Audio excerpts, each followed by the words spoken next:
என்ன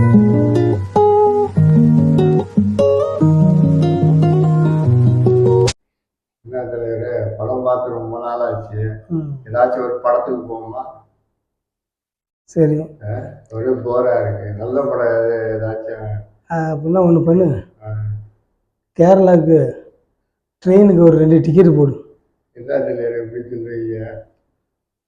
தமிழ்நாட்டில் பார்க்கறதுக்கு எங்கேயா படம் இருக்கு? கேரளாவில் தான் படம் இருக்கு. விஜய் படம் இருக்கு, அஜித் படம் இருக்கு, ரஜினி படம் இருக்கு, கமல் படம் இருக்கு. நீங்க ஆந்திராவுக்கு போகலான்றீங்க, கேரளாவுக்கு போகலான்றீங்க. எனக்கு ஒன்றும் புரியலைங்க. அப்படின்னா கில்லி படம் ஓடுது, கில்லி படத்துக்கு போ. கில்லி தான் இருக்கு, பார்த்தாச்சு. அப்போ இன்னும் அடுத்தது அப்போ விஜய் படம், ரஜினி படம்லாம் வந்த பிறகு தான் பார்க்கணும். திடீர்னு இப்படி ஒரு முடிவு? இல்லை, தமிழில் பார்க்குற மாதிரி படம் இல்லையே. ஆமாம், தமிழில் பார்க்குற மாதிரி படம் இருந்துச்சுன்னா எதுக்கு நான் வந்து கேரளாவுக்கு போய் படம் பார்க்க சொல்லுவேன். அந்த மாதிரி ஆயிருக்கு. ஆமாம், ஏன் அந்த மாதிரி ஒரு நிலைமை ஆயிடுச்சு? அந்த மாதிரி ஏன் நிலைமை ஆயிடுச்சுன்னா, என்னத்த சொல்கிறது, எல்லோரும் ஒரே ரூட்டில் போகணுன்னு நினைக்கிறாங்க போல இருக்கு. வெட்டு குத்து சுடுறது இதுதான் சினிமா அப்படின்னு நினச்சிட்டு இருக்காங்க. ஆமாம், எல்லோரும் அதுக்கு பின்னாடியே போயிட்டுருக்காங்க. இப்போ உச்ச நட்சத்திரங்கள் எல்லாமே வந்து அதுதான் சினிமா அப்படின்னு நினச்சிட்டாங்க. கமல்லேருந்து ரஜினியிலேருந்து அஜித்லேருந்து விஜய்லேருந்து தனுஷ்லேருந்து எல்லாருமே கையில் துப்பாக்கி, அடுத்தது மிஷின் கன்று, பீரங்கி இனிமேல் விட்டாச்சுன்னா அணுகுண்டு போட்டு மொத்தமாக எல்லாரையும் காலி பண்ணுற மாதிரி இந்த மாதிரி ஆக்ஷன் படங்களே எடுக்கணும் அப்படின்னு நினச்சா அது எந்த அளவில் அது சாத்தியப்படும்? ஏன்னா அந்த மாதிரி படங்கள் வந்து ஏதாவது ஒரு பெரிய கம்பெனி அவங்க தான் ஒரு பல கோடி ரூபா செலவு பண்ணி அதை எடுக்க முடியும். மற்றபடி சின்ன பட்ஜெட்டில் வரக்கூடிய படங்கள் வந்து அவங்களும் அதை மாதிரியே காப்பி பண்ணுறாங்க. என்னென்னா இவங்களால பிரம்மாண்டமாக செலவு பண்ண முடியாட்டாலும் அதே மாதிரியே ஒரு ஆக்ஷன் ஓரியன்ட் மூவிஸுக்கு பின்னாடியே போகிறாங்க. ஒரு வித்தியாசமான ஒரு கதைக்களத்தை வந்து தேர்ந்தெடுக்கணும். என்னது குடும்ப பாங்கான படமா? அது முன்னாடியெல்லாம் இல்லை, அது உள்ளபடி சொல்ல முடியாச்சுன்னா இவங்களாவே ஒரு மைண்ட் செட்டுக்கு ஆயிட்டாங்க. என்னென்னா குடும்ப பாங்கான படங்கள் எடுத்தால் இங்கே ஓடாது அப்படின்னு. அப்படிலாம் கிடையவே கிடையாது. ஏன்னா இப்போ சமீபத்தில் கூட பார்த்தேன்னா பிரேமலு அப்படின்னு ஒரு படம் பார்த்தேன், தெலுங்கு படம். அந்த படம் பார்த்தீங்கன்னா ரொம்ப சிம்பிள். கொஞ்ச நாளைக்கு முன்னாடி கூட மலையாளத்தில் கூட பிரேமம்னு ஒரு படம் வந்துச்சு. லவ் ஸ்டோரி தான், ஆனால் வந்து ரொம்ப பிரமாதமாக பண்ணியிருந்தாங்க. அதாவது சினிமா அப்படிங்கிறத வந்து இவங்க வந்து ஒரு ஆர்டிஃபிஷியல் மூடுலேயே கொண்டுட்டு போகிறாங்க, அந்த இயல்புக்குள்ளால கொண்டு வர மாட்டேங்கிறாங்க. அதாவது அந்த இயல்பான விஷயங்களை காட்டும்போது அதுக்குள்ளால வந்து நம்மளால ஈஸியாக ஒரு ட்ராவல் பண்ண முடியுது, ஒரு அட்டாச்சு வந்துடுது. அதுவும் இல்லையே. ஆமாம், ஏன்னா இன்னைக்கு முன்னாடி பார்த்தீங்கன்னா இப்போ எனக்கு தெரிஞ்சு நம்ம விக்ரமன் சார் இருக்கார் இல்லையா, டைரக்டர் விக்ரமன் சார், அவர் படங்கள்லாம் பார்த்தீங்கன்னா அவர் இப்போ படம் பண்ணலை, ஆனால் முன்னாடி அவரோட படங்கள் எல்லாம் எடுத்துக்கிட்டேன்னா அவ்வளோ பிரமாதமாட்டு ரொம்ப இயல்பாக இருக்கும் எல்லாமே. அந்த மாதிரி ஒரு நல்ல ஒரு இடத்துல இருந்த சினிமா தான் பாலு மகேந்திரா சார், மகேந்திரன் சார், அந்த மாதிரி நமக்கு விக்ரமன் சார், நம்ம உதயகுமார் சார், அந்த மாதிரி ஆமாம் மணிரத்னம் சார், எல்லாருமே ஒரு நல்ல ஒரு பேட்டர்ன் ஆஃப்குள்ளால் இருந்தாங்க. நிறைய டைரக்டர்ஸ், கே.எஸ். ரவிக்குமார் சார், இவங்க எல்லாருமே ஒரு நல்ல பேட்டர்ன். நம்ம எல்லாருமே ஃபேமிலியோட போய் பார்க்கலாம் அப்படி ஒரு அட்டாச்மெண்ட் இருந்துச்சு.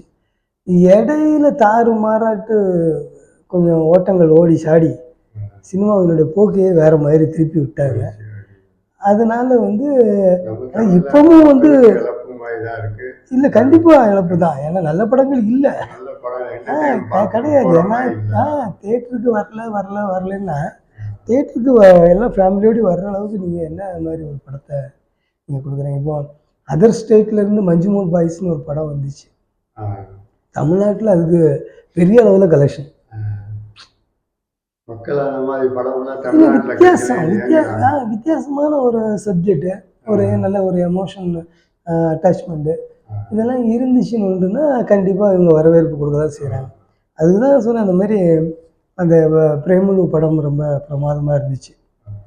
அந்த படம் அந்த மாரி படம் ரொம்ப எனக்கெல்லாம் பார்த்துட்டு ரொம்ப ஏதோ ஒன்று ஒரு ஒரு நம்ம அந்த ஃபேமிலியில் ஒருத்தன் அப்படிங்கிற மாதிரியே இருந்துச்சு. அந்த 4 ஃப்ரெண்ட்ஸுகளில் நாமளும் ஒருத்தன் அப்படிங்கிற மாதிரி ஒரு அட்டாச்மெண்ட்டாக. ஆனால் எந்த ஆர்டிஃபிஷியலுமே இல்லை, ரொம்ப ரெகுலர் சாதாரணமாக நடக்கிறத ஒரு 4 பேரோட லைஃப்பை வந்து அவங்களுக்கே தெரியாமல் கேமராவை வச்சு படம் பிடிச்சா எப்படி இருக்குமோ அந்த மாதிரி இருந்துச்சு.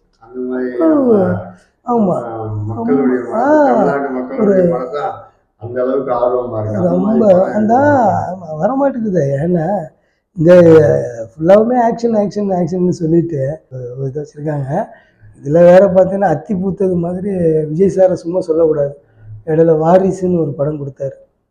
அந்த படத்தில் சத்தியமாக சொல்கிறேன், ஒரு சீனில் கூட துப்பாக்கி இருக்காது. அந்த அளவுக்கு அது நல்ல வசூல். ஆனால் இவங்களாவே இட்டு கட்டி பொய் சொல்லி அந்த படம் வசூல் கிடையாது, அது வந்து இதாகிடுச்சு அதாகிடுச்சு அப்படின்னு ஒரு பொய்யான கதையை பரப்பி, ஆனால் அது பார்த்தா அது 300 கோடிக்கு மேலே வசூல். அப்போ ஒரு நல்ல ஒரு குடும்ப பங்கான ஒரு படங்களை, இந்த மாதிரி ஆக்ஷன் இல்லாத படங்களை வரவேற்று மக்கள் வந்து கொண்டாட தான் செய்கிறாங்க.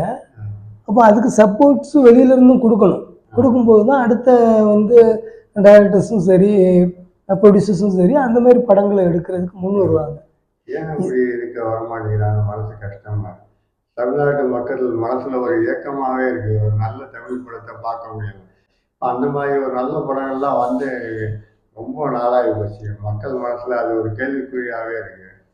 அது திருவிழா யார் வந்து இதெல்லாம் பூர்த்தி செய்வாங்கன்னு அவங்கள ஒரு ஆளாக நானும் ஒரு இயக்கத்தில் அவங்ககிட்ட கேட்குறேன், ஒரு வழி கிடைக்குமா? கிடைக்கும்.